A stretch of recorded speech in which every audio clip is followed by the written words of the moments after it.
Hello and welcome back. Now it's time to have a look at what the perfect negotiation process looks like and which skills are needed to achieve the deal results you have been dreaming of. First, you will learn which steps are part of an effective negotiation process. Next, we will take a look at which skills are needed to make sure you are in the driving seat to our great negotiation results. Are you looking for a set of powerful skills that will help you make better deals? Great! In this lesson, we'll discuss the most powerful ones that have a direct impact on your deal results. Let's get started. The team of Procurement Tactics divided the negotiation process and its key categories into 5 pillars. The first is preparation and planning, negotiation preparation skill. The second is opening your negotiation and content-related negotiation skills. Number 3 is analysis and influencing. Number 4, negotiation deal-making skills. And number 5, of course, closure. Step 1 of the process is preparation and planning, having negotiating preparation skills. We taught you the most important things of this first step in the module where you have formed your negotiation strategy, so we won't dive into much detail in this lesson. Just as a reminder, this stage of the pre-negotiation process involves preparation and planning. The most important thing in this step when preparing for a negotiation is to gather as much information as possible. Every negotiation process starts with preparation, followed by conducting a sharp strategy, and last but not least, the negotiation itself. The second step is to open your negotiation in the right way and to make sure you have the right content-related skills ready. We will dive into how to open the negotiation later in this module, but for now, we will point out the most important content-related skills you should have when entering any negotiation. The first is financial. Having financial expertise in your negotiation will help you to create a deal that fits your strategic goals. For example, knowing the unit economics of your business case helps you understand whether you should focus on a low unit price or fast delivery time.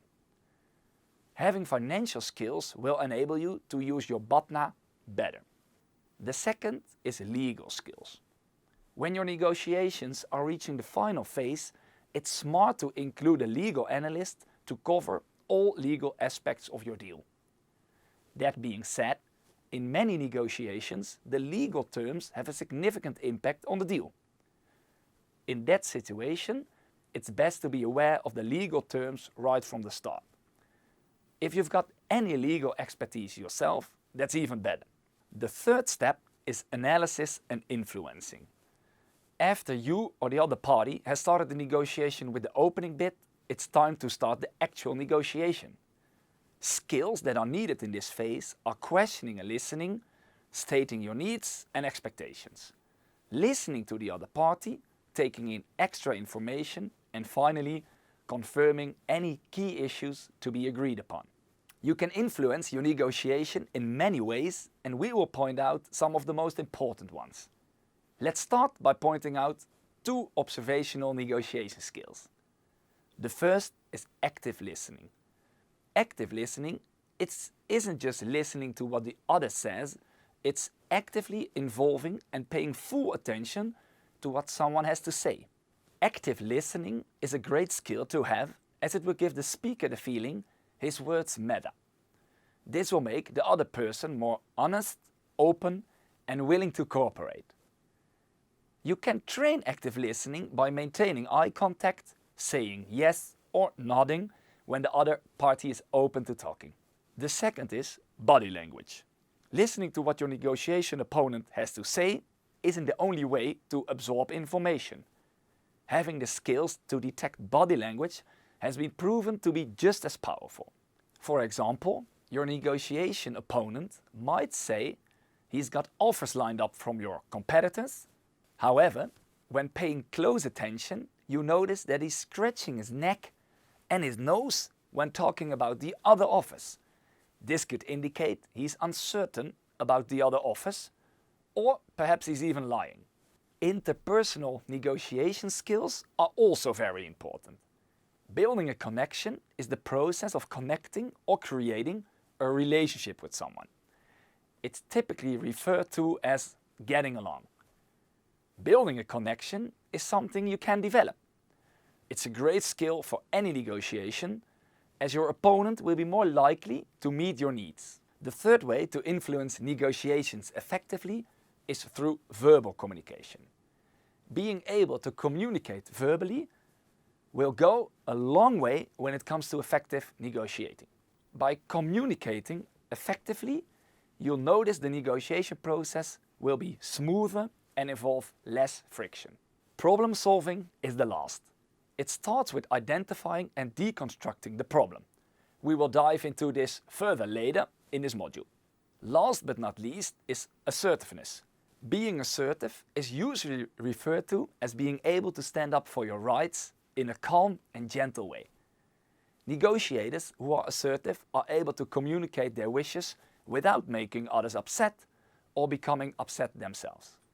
The skill of being assertive will help a lot during negotiations. It's an essential skill during the heat of a negotiation, and we will teach you all about how to influence the other party in the negotiations later in this module. The fourth step is making the actual deal.